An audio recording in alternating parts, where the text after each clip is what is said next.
Ms Harris. Good afternoon, my lady. Good afternoon, Mr Johnson. I appeal on behalf of COVID-19 Bereaved Families for Justice Cymru, representing bereaved families in Wales. In the time I have available, I'd like to ask you some questions, again, about relations between the UK government and the Welsh government this time, and including some questions relating to the different approaches during autumn of 2020. I apologise in advance that there is some treading on ground which has already been covered. I will be approaching matters from a, obviously, Welsh Government perspective.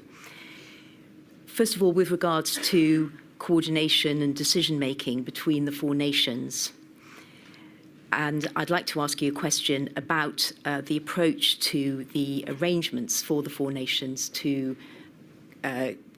communicate with each other and to seek to reach agreement on the way forward.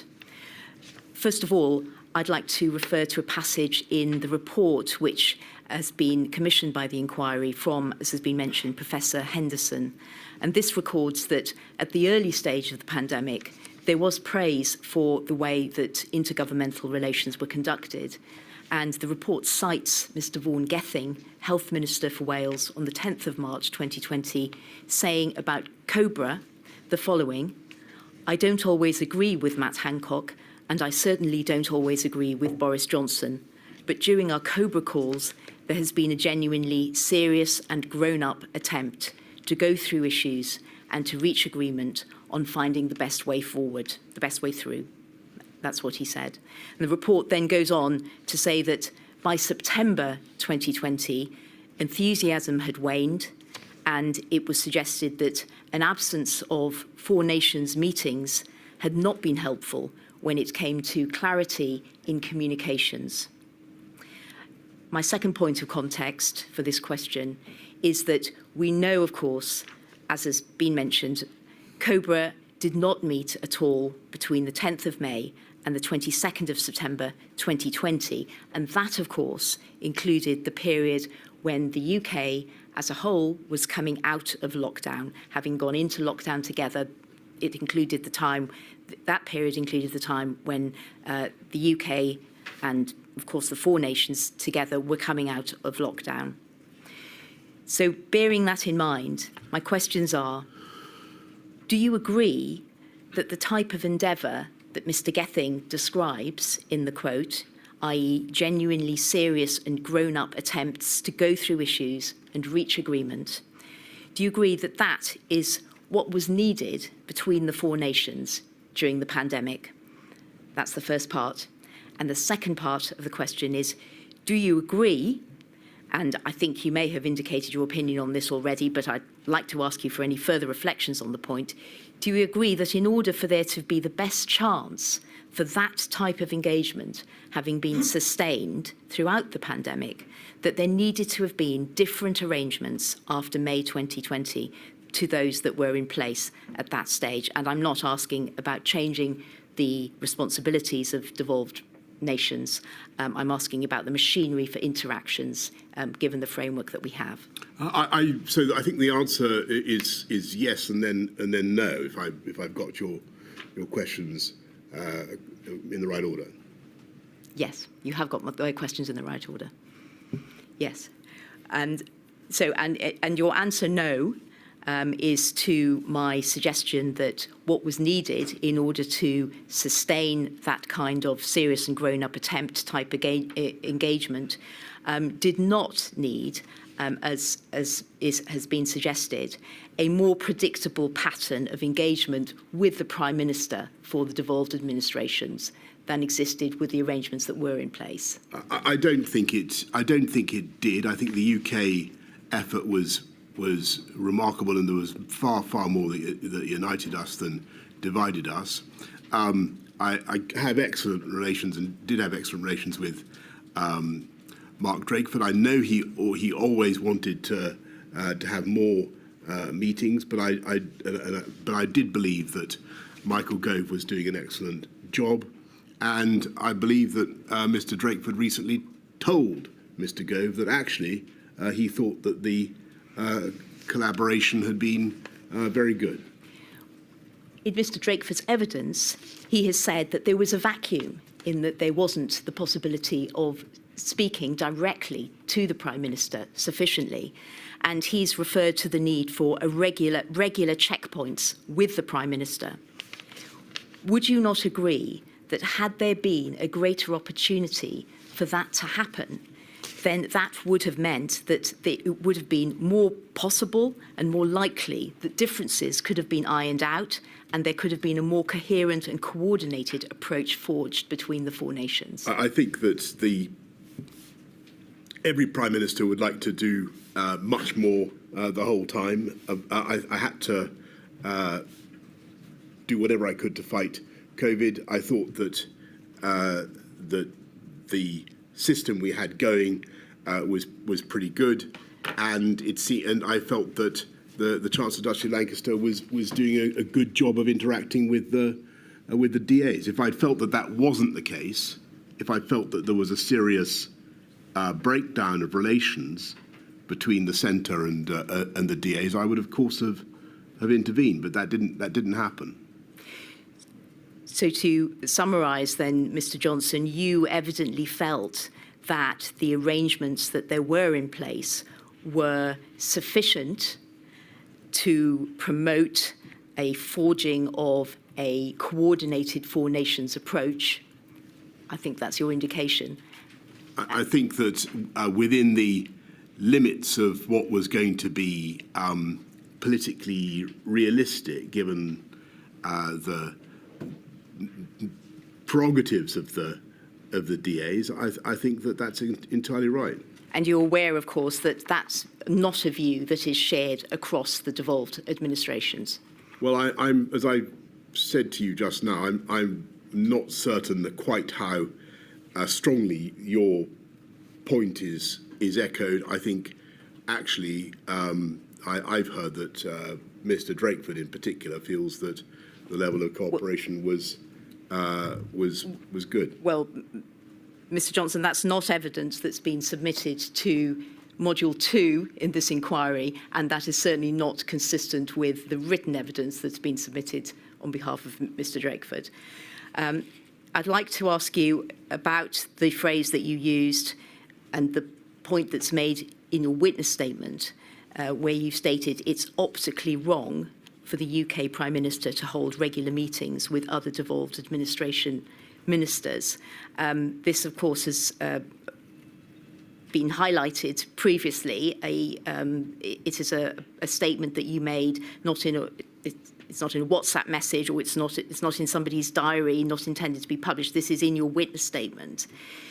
Would you agree that as a Prime Minister in the time of a pandemic public health crisis, that you should have decided on what were the appropriate arrangements for consultation with the devolved administrations solely on the basis of what would be best to further the aim of an effective response to the pandemic, and not your views about optics, that optics should not have formed part of that decision-making? Well, I think that, that was the reason we did it, because I think that the Chancellor Duchy Lancaster was well placed to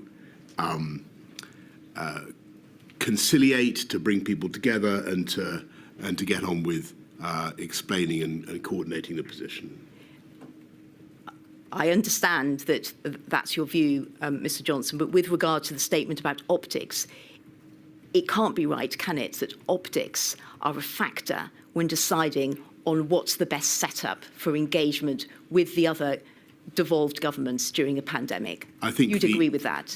So I think my considerations were primary, the risk of, to be absolutely frank with the inquiry, the risk of pointless political friction and grandstanding because of the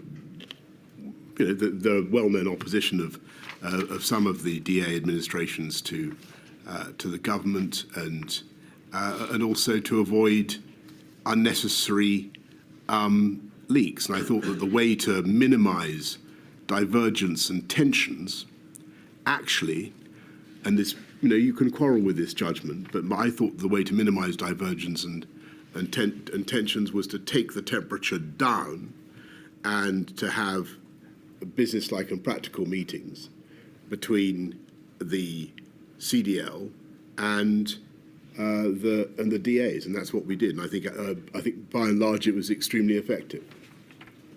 Thank you. I've heard your answer, Mr. Johnson. I'll move on to the next question, and I'd like to ask you now to address, please, how the UK government regarded the Welsh firebreak, which was in place from the 23rd of October to the 9th of November 2020. The first question is, when the UK government was informed by the Welsh government of its plan to enter a firebreak, which is, as we know, a short lockdown, did this trigger any consideration by the UK government of alignment of England with Wales, by which both nations would move forward together to a lockdown at the same time? And that's bearing in mind that the UK government announced a national lockdown for England on the 31st of October, so only a few days later, the duration of which was 4 weeks to the 2nd of December. Of course I gave, because I can't remember the exact date when I saw to answer your question, the news of the Welsh firebreak, when I was informed about it. I'm sure that we would have thought about seeing if we could do things together.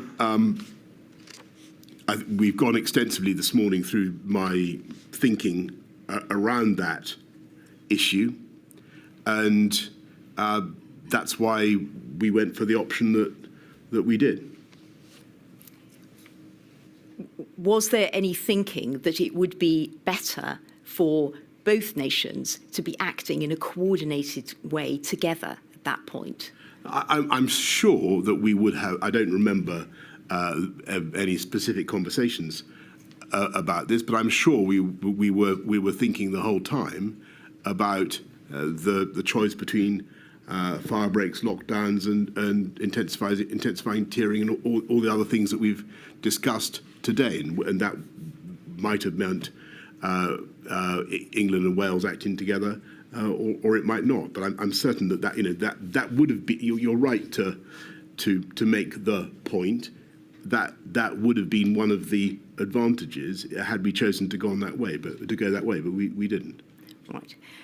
Now, one of the points that you've made in your witness statement is that you can understand why Wales decided on a firebreak, as the incidence in Wales was high and tiering was not working well. That's your observation. And you go on to state your view that the Welsh firebreak was not effective. You say it doesn't seem to have made a difference in Wales. So I'd like to ask you, in hindsight, what do you think would have been the right course for Wales? Is it the case that Wales should have had, in fact, a longer lockdown? It was 17 days, and we know, of course, the English lockdown was 4 weeks. Should Wales also simply have had a 4-week-long lockdown, or should it have had its lockdown earlier? I think it was striking that we ended up really doing pretty much the same sort of thing, and I think that it was an illustration of how the UK tended to, in spite of everything, to move more in step than sometimes the politics seem to suggest. Thank you. So I'd like to ask you now about clarity in messaging. And one of the points that you made in your evidence yesterday was that clarity and unity of messaging was very important. And I'd like to ask you about the change of message from the UK government's stay at home to stay alert, and how that was handled. And by way of context to the question, the change was related to the route out of lockdown. And if I could ask to pull up on the screen, please, document INQ 000256846. And that's there. That's there. Thank you very much. So what you see there is a record compiled by the Principal Private Secretary of the First Minister for Wales, and it's in an email dated the 8th of the 5th, 2020, and it's a record of a meeting with Mr. Gove on the 8th of May of the devolved administration's first ministers. And it precedes the COBRA meeting, which was on the 10th of May, which dealt with the announcement or discussion prior to the announcement of the road out of lockdown. And if I could refer to some passages briefly in this, just to introduce the question that I'd like to ask you, having looked at this document and one other document very briefly. So first of all, we have the text, key points from call today with CDL and FM's Scotland and NI. And obviously the Welsh First Minister was present as well. And first bullet point, COBRA expected Sunday afternoon. A little bit further down the page, recognition that different jurisdictions may move at different pace depending on progress of disease and practicalities, for example, different school calendars, but this does not undermine Four Nations' approach. Then a little further down, if we go to the bullet point, the penultimate bullet point, DAs emphasised keeping core stay-at-home message. Gove will reinforce with PM, and then CDL summarised, recognition that different pace of change reflects devolution and pace of disease. He will make sure we have time to contribute to COBRA discussions. And then finally, will talk to PM re-stay-at-home narrative. So it's obvious, of course, from that document, Mr. Johnson, just to confirm that the devolved administrations wanted to stay with stay-at-home message at that time. Thank you. And if I could now ask for this next document to be pulled up, please. It's INQ 000216537. And this is a record that has been compiled of the COBRA meeting on the 10th of May. This is the record compiled by the Communications Director for the Welsh Government. And this record, if I can ask to go to the third page of this record, and just very briefly, some of the observations that are recorded that were made. The issue about messaging relating to the change of message from stay at home to stay alert was raised by the First Minister for Scotland, but as we know, it was a matter where there were concerns from all the devolved administrations.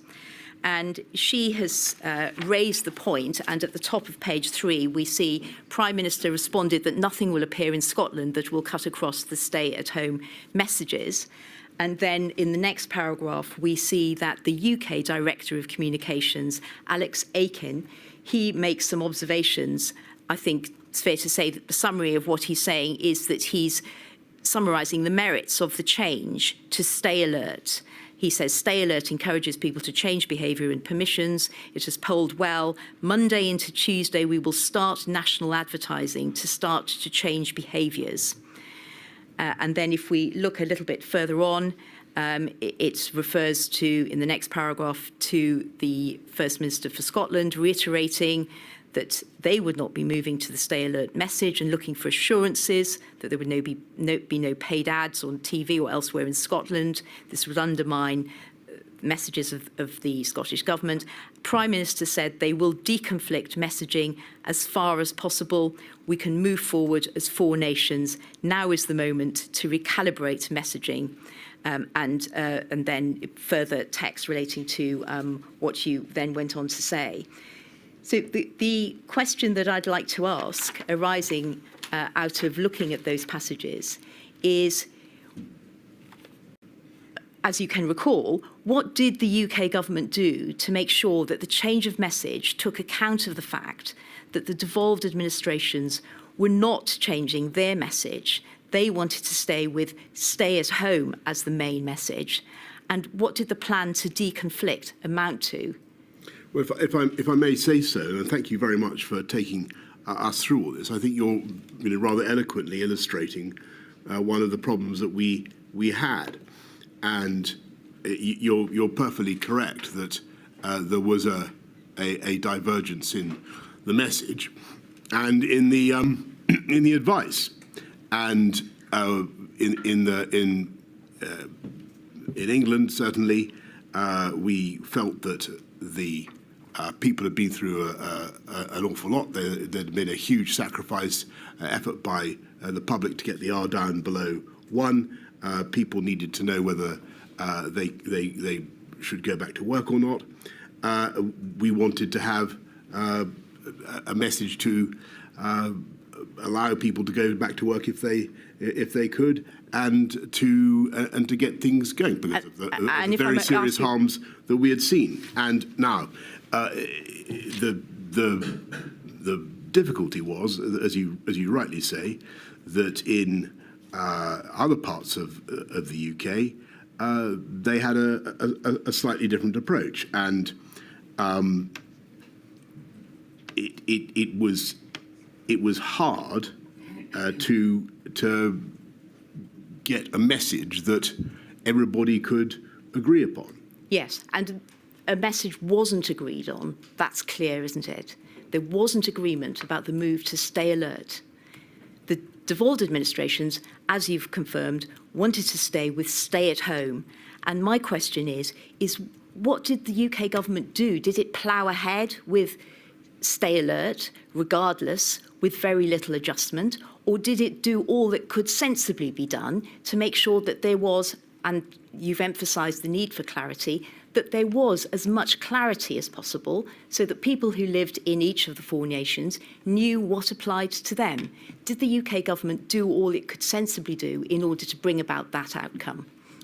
The difficulty was, I mean, I think that we tried as much as we could to forge a consensus. I think it would be fair to say that certainly in Scotland and Wales, I'm not certain of Northern Ireland, but certainly in Scotland and Wales, there was throughout the pandemic under the Labour government in Wales and under the SNP in Scotland a general, a greater degree of caution and a greater desire to keep within lockdown measures than there was in the UK government as a whole. And I sympathised with that. I understood why people felt like that, and I think that went very much with the grain of a lot of public opinion. But we also had to try to reflect the fact that we got the R down below 1, and there was no point in doing that unless you were going to try to not just to save life, but also to take advantage of the freedom that gave us. And it was, and this is a perfect example of the difficulty that we had of having public health messaging that was divergent across the UK. Well, Mr. Johnson, I think it would have been, frankly, I'm afraid there's no more time. It would have been better. I have to finish. It would have been better to have a unified approach. Though I appreciate and I can from all the questionings that I've had, the legitimate sensitivities that raises in the DAs. We've got to find a way of doing this that doesn't tread on people's toes, but produces a unified answer. I mean, the UK government itself needed to be clear, didn't it? You'd agree with that? And the UK government was clear. The problem was that within the UK, we have, under our devolved settlement, we have the perfect right of people to announce policies that were divergent. Thank you very much, Ms. Harris.